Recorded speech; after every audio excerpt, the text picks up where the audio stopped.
end. There's the beginning and the end. Even this is contextualized in the world of social business. They were not talking so much, well, of course, ITC does this and ITC does that. He's bound to say that. He's an ITC employee. But at the end of the story, it is empowering, as he said over and over again. They work through NGOs. So it's a successful model of a business trying to promote entrepreneurship at the grassroots. Presentation. So this is what it is. Okay? Any questions in general about what Vijay had to say? I mean, of course, you've asked him everything specific, but in general, anything that you wanted to sort out? Because the course will flow like this. There's a lot of experience sharing, and we will expect you to kind of internalize not the specifics, but the broad understanding of it. As you can see in India, for instance, as different from China, this is not a government thought process. This thought process has helped ITC, obviously, to build their own market linkages, to build a lot of goodwill at the bottom of society, and also in terms of women empowerment and, promoting sustainability goals. So India actually is a model of a decentralized growth. So you were talking about the Tatas. That's a known model. ITC's e-Chopal, some of you might have studied those at least in India, in agri-business. But the broader philosophy comes out here. You get me? So this is one way of looking at it. From the next session onwards, you will be meeting pure NGOs. NGOs who have arrived at something or not arrived at something. So success stories and yet to be success stories. Of course, if it's a failed story, they won't come and do it. But, it is that kind of thing that we will have from next. Any other question about this morning? Because we really covered, honestly, a lot of ground, starting from Indian statistics to actually what they do on the ground, particularly in the field of agriculture and women empowerment. But it is not so much about, I would like you to concentrate not so much on what ITC per se is doing, as to what is possible. So I think one sense all of you would have got is that in India we do not have government-driven models. Different people think of it differently. It's a very diverse experience.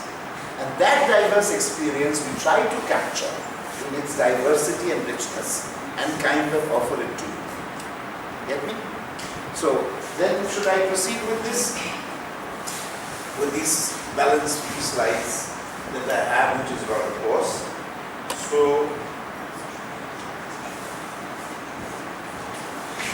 okay, so what have we said here in terms of, have you all read through the course outline? You haven't. Anybody? No? What we said here is that India has always been a country where social innovations have happened alongside technological or business innovations.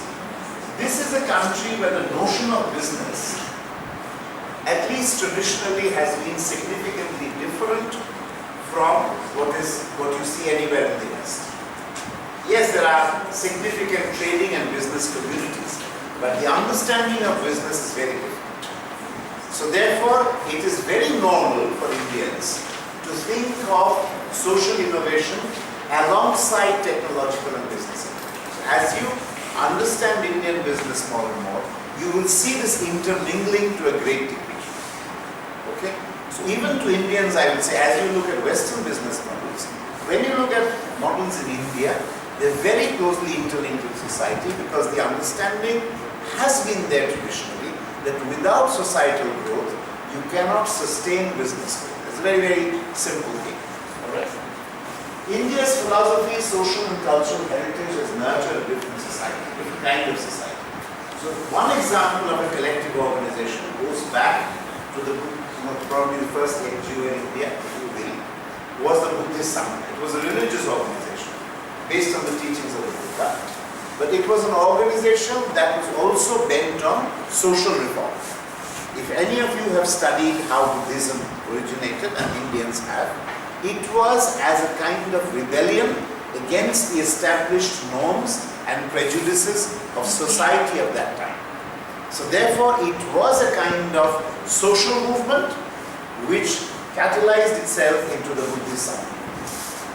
Later on, about 100 and some odd years ago, the Ramakrishna Mission, which was a movement which symbolized non-political but socially resurgent India. Because Swami Vivekananda had just been to the West. Some of you, these are new names. But Vivekananda had just been to the West, to America, and he had the idea that the West and the East, in this case India, would partner together for India's upliftment.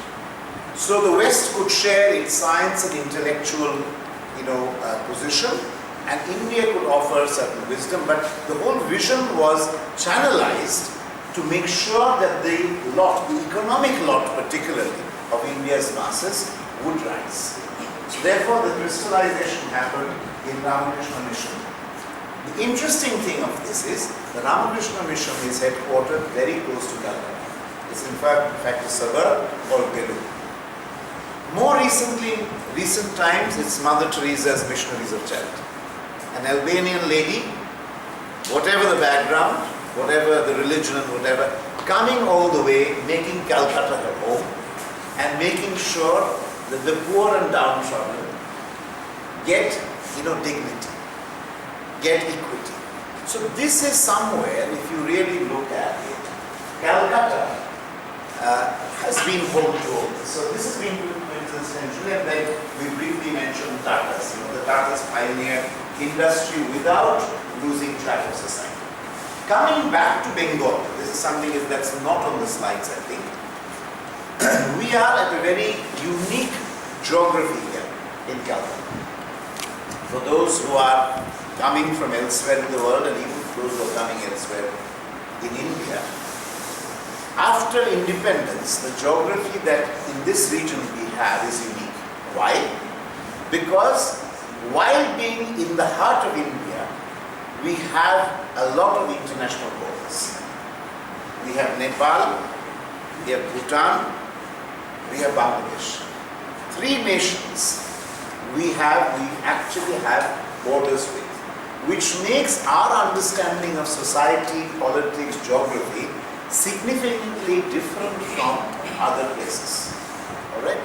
And it's also another situation that you will see, I don't know how many of you, this is very recent, but Professor Mohammad Yunus, the Nobel laureate from Bangladesh, was here a few days ago.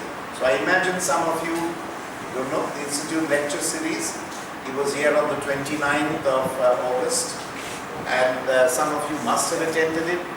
So the man who founded Grameen Bank, the man who actually talked of the poor, really getting up. So that was really a part of this course. Normally we have a little video talk of Mohammad Yunus, but this time I did away with it because he was on campus. So it's nothing new. But it would be interesting for you to get a video talk of his. I'm sure it will be somewhere on the Institute's website, and look at it, because that's very related to the kind of course we are talking about. So what I was just going to say is not about politics, but this bit about international, because of our geographical situation. What happens is there is a part of India. Okay, now let me get back briefly to digress briefly into politics for a moment. But not politics, we know what I'm talking about. About 2 months we were having a military standoff with China. I think some of you know it. I don't know whether the foreign students know it. Look it up. We were having a military standoff with eyeball to eyeball, military to military confrontation on the borders of Bhutan and China. So Bhutan is kind of, its defense, it's dependent on India, part of its foreign policy also. So the Chinese apparently were making inroads into a border area of Bhutan, and India and Bhutan and through India retaliated, and therefore they were just a few meters apart on a perilous mountain slope. It just got solved last week after 2 months of very intense political rhetoric, particularly from Beijing, but a little bit from India also. Why is it interesting? That's what I say. what India said is, one is Bhutan's interests, the other is the fact that this particular position called Doklam is very close to the chicken's neck. What is a chicken's neck? Chicken's neck, you know, is a very, very thin thing. So chicken's neck is a little corridor through which India, mainland India, connects to the northeast. So India's map, if you see it, just connects to that little corridor called chicken's neck to the entire northeast, where there are 7 Indian northeastern states. Many of them. Manipur, Assam, Meghalaya, Arunachal, Tripura, all of these. Mizoram, all these 7 small states of India, they're all like districts. But nevertheless, they are cut off from the rest of India except for that chicken's neck. And China was very close to almost threatening that chicken's neck and cutting India into 2 parts, northeast and the rest. So we live in a very, very interesting area with a lot of foreign influence, not the foreign that you would be thinking of, but the foreign that is East Asian, South Asian, Southeast Asian, etc. Because technically, if you ever have a rail line that crosses from India all the way to Southeast Asia, it's possible. It runs through a particular place in the northeast. It will go through that chicken's neck. What am I talking about? I'm going back, how does that Muhammad Yunus thing relate? Because northeast India is almost cut off from the rest of India, most business houses have been very shy of setting up units there. So what has propelled economic growth in this part of the region, and I'm not just talking of India, I include Bangladesh, I include Nepal, I include these kinds of countries, Bhutan, it is the NGO story. What is the story there? One is the Muhammad Yunus kind of story in Bangladesh. The Grameen Bank, the empowerment of the rural poor. It's a huge story. A huge, huge story which has actually not got just one man Nobel Prize. More importantly, Bangladesh is closer than India and Pakistan to the Millennium Development Goals. It's very, very close. Why is it close? Because grassroots empowerment of the rural poor has happened. And obviously when you have that kind of a movement, that has had ripple effects in Northeast India, in Nepal, and also in West Bengal. So in West Bengal, barring an ITC or Tata Steel or somebody, you do not have big business. It is not only because of the political dispensation, it is not only because of so-called militant labor. A lot of those are myths. There are a lot of other labor in India that is, that has formed trade unions. The reality is that West Bengal is at a very, very interesting point, which that geopolitical situation leads to many things. In fact, you are in the NGO capital of India. That's what I'm trying to say. It is not the NGO capital of the world. Bangladesh has a bigger NGO history, more important NGO history, but the ripple effect of that is strongly felt here. The gentleman spoke about Bandhan, one of the most successful organizations in West Bengal today. They are the first organization that got permission just a couple of years ago, to set up the Bandhan Bank. It's a scheduled bank. And it's the first time that a bank was set up here after many, many, many years. The first Bank of India was set up here because the British landed here. This is where they started their conquest of India. And the bank was set up here. But Bandhan has started as an NGO. So when you come to this course, you are also visiting something that is quintessentially from this part. That's what I really want to say. Even when you look at the Tatas, when the Tatas really started, it is not very far. It's a 5-hour train journey.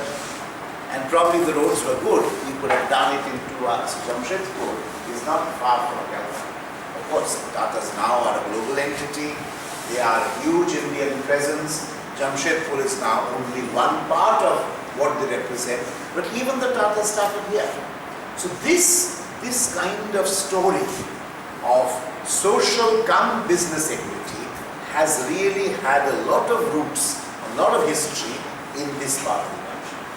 So while choosing this course, you've also chosen something that is intrinsically woven into the geopolitical, historical landscape where you are currently based. Am I making some sense? Good. All right, now, what have we said here? And this echoes what some of you may have said, truthfully or not so truthfully. It says that many budding MBAs are investing their dreams in social innovation, not just business growth. Correct? There is a guy you might have seen who lives in Delhi, who has made a huge enterprise out of doing something that is absolutely stupidly simple. He knows that there are so many people going without one meal a day. This was mentioned briefly by Vijay in his speech. What has he done? And yet, this is a country with the most lavish weddings. What does he do? He collects leftovers from weddings and distributes it among the poor. Very simple thing, a very simple linkage, but it makes sure that the obvious surplus in a wedding, and every Indian wedding is so lavish, you book for 1,000 people, maybe 800 turn up, you have food for 200, and the 200 is on the higher side, you can probably feed 400 poor people. It's a very, very stupid and simple idea a guy has done. And there are many stories like this. So that's what I'm trying to say. So you can, even if you will, whether you come from this part of the country or elsewhere, your dreams can interweave social innovation along with business growth. So what are those areas? Education. Huge area. We'll talk about it down the course. Alright? Healthcare. There's a lot of innovation in healthcare. We'll talk about it here. So how do you address the healthcare needs? Remember, that was something again Vijay talked about. You see these themes recurring back time and again in this course. What did he talk about? He said functional literacy. Just learn how to do a very basic P&L statement among the ultra poor. Just doing very, very basic stuff. Primary education. Addressing the needs of the socially or economically backward. Fair trade. Remember one little point I'll take from Vijay's speech. He selected a niche where there was less competition. He was talking about that little niche where he could do that specific thing where the farmers would get more margin and they were not in direct competition with the big contractors. Today's global manager needs to be highly sensitized to these issues in person. Why? For a very simple reason.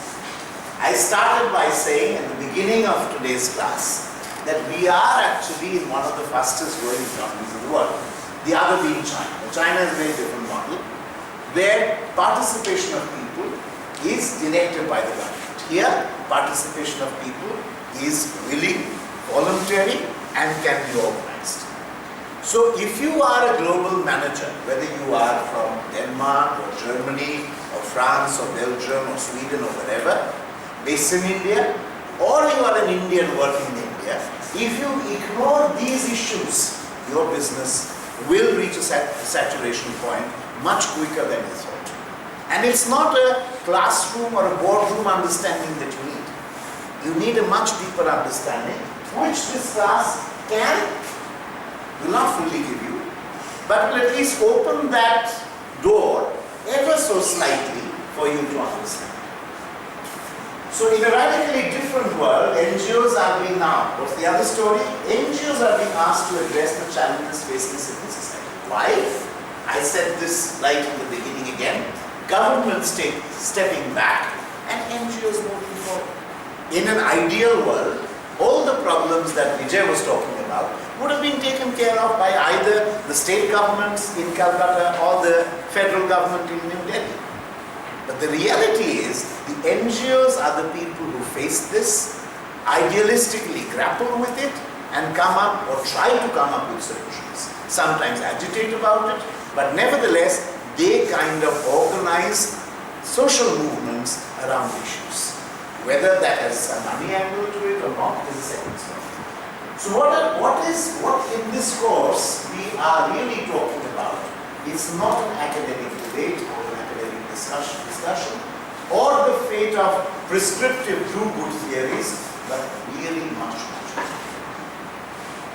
I'll leave this here. don't have too much time left in this class. I want to talk to you about the next class. So first of all, I will really go into evaluation, all those things in the next class. I'll have more time. But what I just want to say, I won't get a chance to say that when we arrive next day. We had one huge exam. So Sneha's question was, are you going to talk about CSR? We didn't talk CSR, but it comes close to that. It's how a corporate can empower or can fulfill its role. $8 billion conglomerate of India. How can it fulfill its role in empowering Indian society? In the next class on Wednesday at 10:15, you will have a lady who originated as a dancer. She is from this part of the country. She is from here, the danseuse. And she started with songs or dance dramas based on Rabindranath Tagore, who was a Nobel laureate of literature.